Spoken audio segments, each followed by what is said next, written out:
Can you hear me in the back? That's too bad, because I'm probably going to say a few things that piss you off. I hope that's okay. Look, I'm really happy to be here with you in Colorado. Of all the things I'm going to say today, some important, some not so important, the following is probably the least important and the most obvious. I'm not here because I am the charm and good looks candidate. I'm here to tell you the truth as I see it and let the chips fall where they may. I'm told that we're going to take a few questions afterward, and we have a new rule today that we came up with by committee. Strange questions only, weird questions, no normal questions, okay? You might see the smile on you, ma'am. You already got your question. Or you're already thinking of it before I said that, which is a little bit weird on its own. Look, your government is not going in the right direction. Let me talk about a couple of things real quick. It turns out that those of us who may have seen it coming, maybe we didn't, it turns out that it was true that your government took money from you forcibly, mixed it with a bunch of other money from people that other governments had taken from elsewhere around the world, invested it in a Baltic Scandinavian nation. We sent troops and munitions over to this Scandinavian Baltic nation, formed an alliance that nobody knew about, attached explosives to a pipe at the bottom of the Baltic Sea and blew it up, which would have been considered an act of war, by the way, against the German people a generation ago. This has cost the German people, is about to cost the German people, tens of billions of dollars per year in terms of extra expense that they'll have to spend for energy. Somewhat ironically, it appears to have allowed the government of Russia to increase to itself the flow of petrodollars. I say ironically because it is in contrast to what the White House would say its objectives are, so that's a little bit weird. It appears that the White House not only knew about this, but arguably directed it, decided that you needed to know nothing at all about this. This is a very bad story, obviously. But I want to argue that nothing that I have just mentioned about this story is the worst aspect of that story. So I'm going to ask you to put a pin in that story. Let's come back to it in just a moment. Because it turns out to also be true that your government took money from you and your neighbors, again, forcibly. Again, mixed it with money that other governments took from other people around the world, and invested that abroad also in a way that your government decided not to tell you about, in a laboratory in China where, as Dr. Fauci would explain to you, it was not used for gain-of-function research, but was used for something akin and adjacent to gain-of-function research in the development of advanced viral agents, but money being fungible, it accelerated the other work of this particular laboratory. It turns out that one of the viral agents escaped from the laboratory accidentally. Yeah. And by the way, please God, let it be accidental, right? We're waiting for the other shoe to drop. Turns out that that all actually happened, and that your government decided that you didn't need to know anything about that. As a matter of fact, most of your government still believes that you don't need to know anything about that. A couple of million people in the United States died, several million people around the world died. Very horrible story. And I want to argue, again, put a pin in that story. I want to argue that nothing that I've just mentioned about this very bad story is the worst aspect of that story either. These two stories, which seemingly have absolutely nothing to do with each other.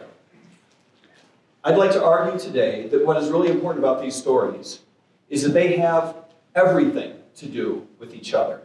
That yours is a government that operates in the shadows.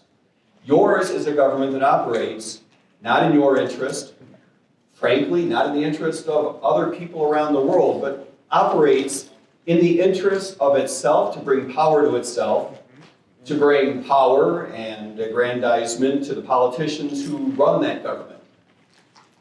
And does so in a way that is, I would argue, accelerating. In other words, I believe that the government has operated in this fashion for many generations, but is increasingly aware that it's able to get away with more and more, and increasingly developing techniques to let it be known less and less.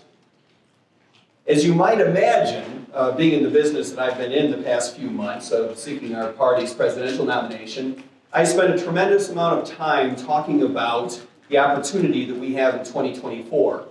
And I think we all agree that we do have a tremendous opportunity in 2024. We were just laughing at one of the tables.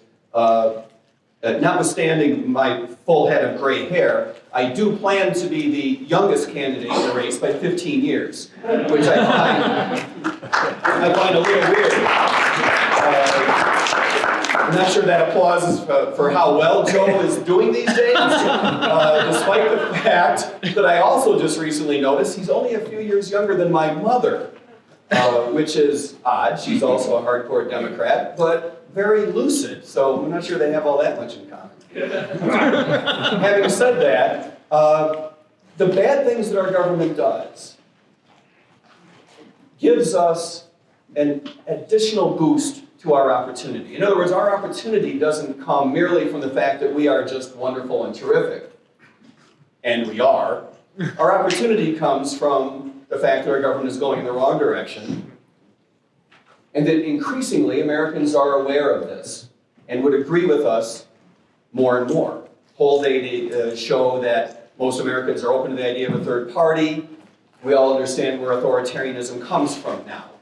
We used to talk about, well, authoritarianism growing out of the democracy is a strange thing. It happens in Asia, it happens in Latin America almost on a weekly basis.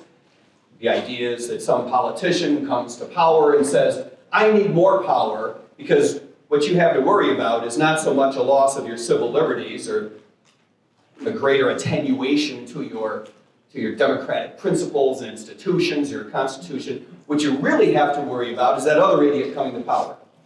That's where authoritarianism comes from in a democracy. And we always said, those are weird things. It could never happen here. Turns out it can. And the duopoly, leaving behind what used to be their agenda. Now, their agenda is merely what? Republicans' number one platform is keep a Democrat out of power. Democrats' number one objective is keep a Republican out of power. And they will do anything to achieve that singular objective. That's where authoritarianism comes from. It comes from playing voters' fears and doing so in a way that brings power to themselves so they can keep someone else out of power. We understand these things all play into the opportunity that we have in 2024. And none of that is what I want to talk about today. We all talk about what a huge opportunity it is in 2024, but I'd rather talk to you today about it not being merely an opportunity for us, but an obligation. We have in this room a whole bunch of people, by the way. 70 people? There's a whole lot of by the way, to the people who planned this event, good on you. I didn't think there were going to be so many people here. I would have brought more pens and free brochures, right? We're lucky to have as many people in the room as we do. You multiply that by 50, right? Around the United States, every state has a convention, and they draw 30 to 100 people. That's not a large number of humans. In a nation of 330 million, 340, 350 million people now, that's just not a lot of people. This is all we have. Does anyone really think, alternatively, that a Republican is going to stand up for your individual rights? Is a Republican going to go out there and tell the truth, tell people what each and every one of us knows, that taking money from people forcibly and using it to project military power abroad for no other reason than to project our hegemony is evil? No, a Republican will not say that. That's for us to say. And if we don't say it, and clearly, nobody else will. Does anyone in this room think for a moment that a Democrat will stand up for your civil liberties? No. Will a Democrat stand up for your First Amendment, for your Second Amendment? I was a cop for 11 and a half years. I got to tell you, no Democrat's going to stand up for your Fourth Amendment rights. They're not going to stand up for your Fifth Amendment rights. They don't know what the 10th Amendment does, so you can scratch that one off. I talked to one of the gentlemen today about Sixth Amendment. No, not going to happen. Look, we as libertarians are the philosophical descendants of the people that founded this country, that put together our Constitution, and did so for a grand total of only one reason, and that's to protect your individual rights and liberties. Hear, hear. Yes. If we don't do it, nobody else will. And please remember why we're doing it. This certainly isn't about me, as though that had to be said. And to be honest, and I mean no disrespect to anybody in the room, it's not about you either. This is about people that cannot defend themselves against our government. Money is taken from people in our society that are least able to afford it. Social Security is evil. I have recently been told not to say that out loud, but it is the truth, and it needs to be said. The idea of taking away the simple dignity of being able to raise your children and have them educated in the way that you see fit, losing that is something that should be central and core to us as a society. It's gone and we're fighting to get it back. How did that go wrong? We have been denied the simple dignity of being represented by a foreign policy that reflects our most basic values. That we believe in not only a non-aggression principle, but we believe in everyone's right, not only Americans, but people abroad, their right to pursue peace and prosperity. And we contribute as a government on our behalf. Our military contributes to taking that away, not only from us, but from everybody else. I spent most of the last 12 years as a police officer as a second career, which is weird, but never mind that. So I spent a lot of time talking about criminal justice reform, as you might imagine. The people who get swept up in our criminal justice system, the world's most oppressive criminal justice system, I will brook no argument in that regard. These are the people least able to develop families that can withstand that interruption. These are people who are affected, their progeny are affected. This is where we develop long-term poverty on an intergenerational basis. It comes from bad schooling. It comes from a tough criminal justice system. It comes from bad public policy in a number of other ways, including housing. We have a responsibility to wake up our neighbors, our fellow Americans, people who we call brothers and sisters for no other reason than the fact that they're Americans. It's up to us to wake them up to the idea that public policy is our biggest problem in the United States. I believe that more people are awakening to this idea, and that's why we have such an opportunity in 2024. But if we don't jump on it, shame on us. We need to be out there leading with a hard-edged policy program. We need to back it up with real-world solutions. No one is suggesting that it's going to be easy, right? And I mean no disrespect to past presidential campaigns. But it's up to us as a party to brand ourselves in a completely differentiated fashion, in a way that doesn't get mixed up with Republicans and Democrats. Our job is not to seek common ground with other parties' politicians. Our job is to cleave hard edges against them and to seek common ground with their voters. That's a big difference. That's an uncomfortable thing. And by the way, the reason we do that is not to just get more votes, which I believe is the only way to get more votes, but also to brand ourselves in a way that will help our down-ballot folks running for office. Thank you for doing it. I'm looking at Merle. But there's other folks I know in this room who have been running for local office as well. There's no higher calling than running for local office as a libertarian and going out there and getting your ass kicked. And, you know, shame on you for a couple of folks. Where's the mayor? Where's the bathroom break? I'll see him in a moment, for undermining my message today, because it is a higher calling when you go out there and get your ass kicked. If you start winning races, it undermines my whole thesis. So that's a problem. But, you know, good for taking advantage of these, on the surface, nonpartisan races. It's a great way to get our message out. But these races need a presidential campaign, a national campaign, that is completely differentiated, that's completely branded according to our principles, not according to the individual running, right? Not according to seeking common ground with. We cannot be out there saying we are, I always get this wrong, so bear with me if I get this wrong. It's from a number of years ago. You guys will help me, so sing along. We can't be out there saying, I'm fiscally conservative like a Republican and socially liberal like a Democrat. I'm sorry.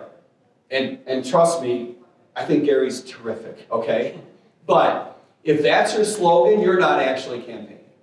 To be fair, you're not actually running for president or any other office. You're defining yourself explicitly in the context of other parties. Our job is to be completely differentiated. This is why I believe his campaign imploded after reaching double digits in the polls. We can achieve that and we can hang on to that if we give people a way to find us, to latch on to our campaign. Remember, we're not looking for 100% of the votes. We're not even looking for 51% of the votes the way a Republican or a Democrat would. In a three-way race, 38% wins. 15% is what we need to get into the debates. That's what our objective should be.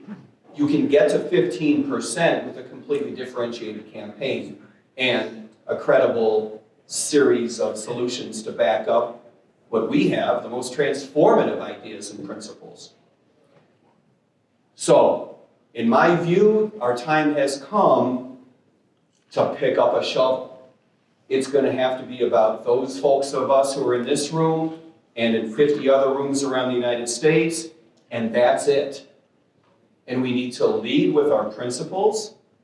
Look, those other parties, they have weird weapons. They lead with those weird weapons. We all know what they are. Our principles are our weapons. These are our tools. This is what's going to allow us to sink or swim, rise or fall. But we need to embrace them wholeheartedly. So this is not just our big opportunity in 2024. This is our call of duty. Thanks. Thanks very much. I appreciate that.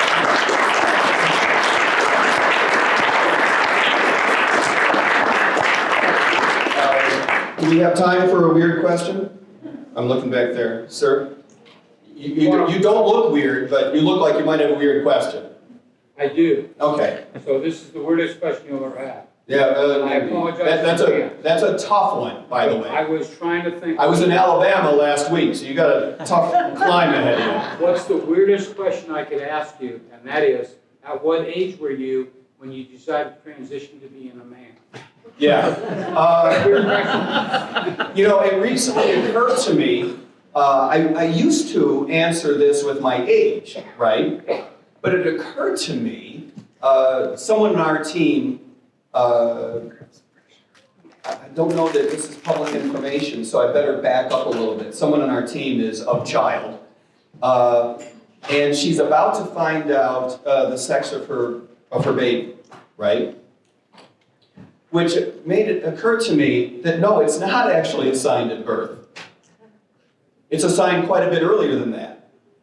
So no, I'm not 62 yet, but about 62 years ago, okay? Look, as a party, as an individual, as a philosophy, we believe that you should live your best life. Whatever you want to do. However you want to identify, however you want to dress, if you're an adult, whatever you want to do with your body. Knock yourself out. And this is central to how we should feel about this. Look, at the risk of answering your question with an even weirder response, I was raised by a Lutheran and a Calvinist. Oh my God. Thank you. Yeah, I still believe in free will. My mother's side won out. You do not want to know how my family feels that you should live your life. Trust me, you don't want to know. They will tell you. They will tell you. They tell me all the time. Having said that, that would be weird, wouldn't it? I mean, why would you care how my family or I feel about how you should live your life? Go do you. Where it touches public policy, now I've got a problem. There are those, we don't need to name names, we don't need to even point out specifics, but there are those in our society that would use public policy to advance their agenda. This is where we need to draw a line, and a very, very hard line. And it's not because we find their agenda strange, although in some cases we do. It's because they have a cultural agenda, and it's got no place in public policy. Thank you for honestly and sincerely answering a very weird question. Not that weird, Good not job. that weird, but being a Calvinist is weird. I got a weird one. So, As a Calvinist, I should say, I already know that. God has decided you will ask this question. Go ahead. if you represented a big red button that said "in the state," what would your reaction be? And the state? Yep. Do I have room with my end the Fed and end the IRS lapel buttons? What would your finger look like? Look, I'm okay with end the state as we know it. Okay? And so I would wear that button. There are those who make the following argument, to which I am particularly sensitive, that people do have a right to come together to pursue joint interests. If a community wants to come together and decide that together they want to make some rules, some decisions about how they want to police, how they want to enforce their criminal justice system, they should have the right to do so. That is a state in some sense, right? Has anyone ever lived in a ever lived in a condominium? Yeah, okay, there you go. So you know how small a state can be, and it feels like a state. Oh, it's horrible. It's horrible. So it depends on how you look at it. I don't think that we have the right to tell any community that it doesn't have the right to come together and make decisions for themselves. So I don't mean to say you need to live your life as an atomized individual and shame on you if you believe otherwise. I think that that's a bridge too far. But ending the state of Colorado, for example, and I love Colorado, ending that state, yeah, all day long, that can go, right? That can go. So I would wear the button. I would absolutely wear the button. I don't know if that's to answer your question or not. But I do need room for my end the IRS and the Fed button. And by the way, I say that as an economist more than as a cop. I spent 20 years as a professional economist. I have all kinds of respect for the people that work for the Fed. But it's an experiment that we now know cannot work. And that's the reason I want to get rid of it. It's the reason why I've got a plan to do it. I'm not just pissy about the Fed, right? Our campaign's problem with the Fed and certain other elements of the state goes much deeper. That's what I mean by backing up the transformative ideas with real-world solutions. Yes, sir? Yeah, there's one topic that is rarely talked about amongst libertarians because it elicits an incredible amount of controversy and arguments. Inside of our party? Yeah. Which is rare. It's the issue of national health insurance. What's your opinion on that? Nationalized? No, we can't have it. National, or what they No. universal health care. No. Look, I don't even know where to start. The reason we're in the pickle we're in today is because of corporate tax policy driving insurance into healthcare markets. That's where it all started. And then it just went so awry that the government decided it had to interject itself more to impose a solution, right? That's where we got Medicare and Medicaid, and then we got Obamacare, and Next we'll have Biden care, he probably won't even know it. We'll just have all kinds of solutions, and if we keep going the direction we're going, we will have national health care. No, we need to peel it back. Merely getting rid of corporate taxation, by the way, as an economist, the number one dumbest policy we have is corporate taxation, from which all evils come. Merely getting rid of corporate taxation is not going to peel that onion all the way back anymore.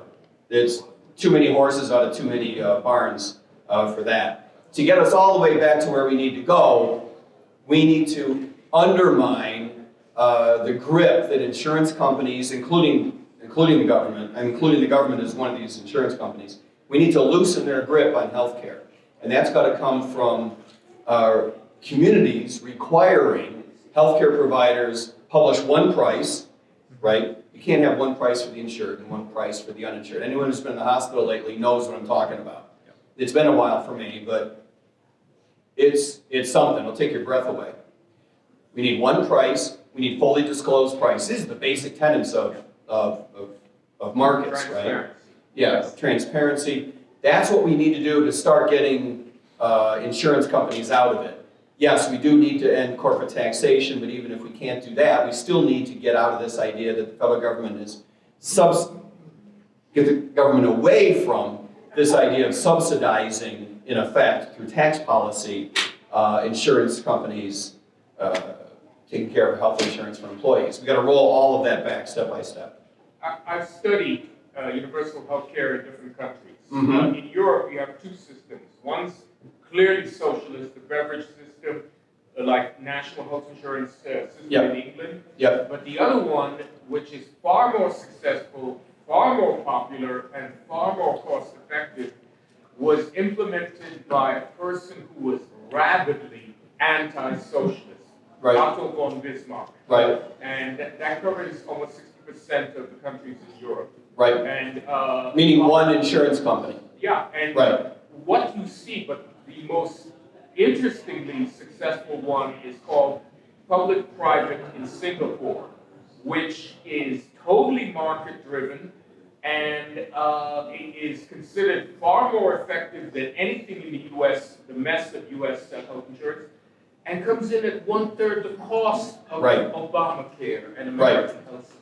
Well, look, we can't have a monopoly in the provision of insurance, much less the provision of healthcare itself. Bismarck is very, very... Right, the European model is out, forget it. And remember that when we say that the Europeans are very successful at this, we mean, those who say that, I don't, people say that because they believe that success is defined by more people having coverage. But if you need a tricky surgery performed and you're in Europe, the first thing your doctor should tell you is get a flight to New York. Full stop. Particularly if you need it in a hurry. If you need either high tech or high speed, your first phone call out of your doctor's office in London is to a travel agent. Because the websites don't work as well in London as they do here for aggregating flights. I haven't learned lately. Private imaging centers patronized heavily by Canadians who are coming into the U.S. so they can save the 6 to 9 months on diagnosis. That's right, and that's a pretty lame example. I mean, it's an excellent example, but you know, imaging is not all that innovative, high-tech stuff. That's just their system not having enough built because they undermine the correct incentives. No, I'll take the American system all day long, but we've got to get subsidies out of insurance and get the government out of providing insurance themselves. Yes, sir. All the way from France. Yeah. I'm curious. This is a guy we recruited from France to be a libertarian in the United States. Yeah. He is high-tech and French. I haven't read your thing about gold yet, but Yeah. I would like Well, it's to called the Gold New Deal because of the color, not because we're going to go back to the gold standard. Okay. But we do have to firm up our currency. That's a different issue. But Yeah, exactly. Keep going. As an economist, and I'm sure you're going to be asked this question, right? cryptocurrencies hold a huge promise, especially in Yep. circles. Yep. Yep. For liberating us from the Fed, right? From Yep. the monetary system. But at the same time, And probably more importantly, liberating us from other things as well. But keep going. absolutely. But you know you're going to be asked a question about, well, what about those transactions using cryptocurrencies that help these markets where children are abused and those what do you call that? Child abuse porn sites, basically. Right. Or transactions that are illegal in every country. Right. What do you think? The number one way, and yes, I wish I didn't know anything about this. Unfortunately, I do know something about this. Number one way you stop child pornography is actually not linked to tracking down financial payments. It is a tool, I'll give you that. But we should not as a society be in the business of compromising every American's privacy for the sake of making lazy law enforcement officers' jobs easier. And I say that as a recently retired cop who's still pro-cop, but that's not how this is going to work, right? We can get back to criminal justice system in a moment. Yes, cryptocurrency is about to take off. You and I both know it. Most of the people in this room know it. The biggest risk to the people in this room regarding cryptocurrency is that you have no investment in it when it takes off. Have you ever heard the term melt up? There's going to, I've missed one in the past, okay? So don't mistake me for the financial genius. But cryptocurrency will at some point melt up, and you want to be on the train already. And the reason for this is, as we have discussed, our economy is poised to start taking advantage of smart contracting. And it's going to need not just a currency, but the ability to program currency and program apps, contracts on a blockchain, and probably multiple blockchains. It will take off. I can't tell you whether it's going to be Ethereum or Bitcoin or both or one of the other ones. You know, they're all terrific in some sense. I don't think it will be much slower to challenge the dollar. In other words, you don't have to believe that the dollar is going to be challenged by another currency to recognize that blockchain technology is going to take off and the currencies running on those blockchains are going to take off too. That's going to happen first. If the dollar falls in terms of primacy, in terms of supremacy, it'll be our own damn fault. It won't be just because there's a new technology. Having said that, I do believe if everything goes as it's going today, it's unlikely that the dollar, or more importantly, the US federal government, will last the rest of this century. And I don't say that as a libertarian who is just such an anarchist, I look forward to it. I don't mean that at all. I think it's a sad thing. I think the United States government, for all its ills, which are huge, right, and not to be minimized, is one of the leading examples of what democracy could achieve. Which is sad when you think about it, how messed up our federal government is, and this is one of the leading examples, right? The US federal government will fall before the end of the century if we remain on the path that we're on. Won't make it anywhere near the end of the century. That's a really sad thing. That's why our currency will fall if it ever does. It won't be because Bitcoin is going to kick its butt, right?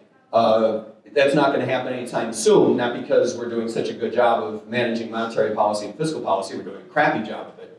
But the reason it's not going to happen anytime soon is because no other country has figured out how to do that better.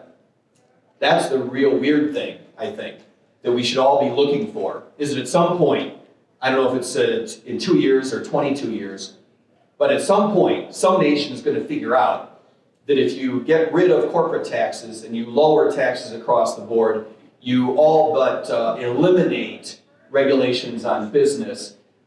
You give up the idea of having a weird criminal justice system. You give up on the idea of spying on your citizens. Some nation's going to figure this out, and their currency is going to take off. That will happen. It could be the United States. It doesn't seem very likely. But someone's going to figure that out, and that's the way the dollar will fall. So, thank you very much. I appreciate you taking the time to talk about it.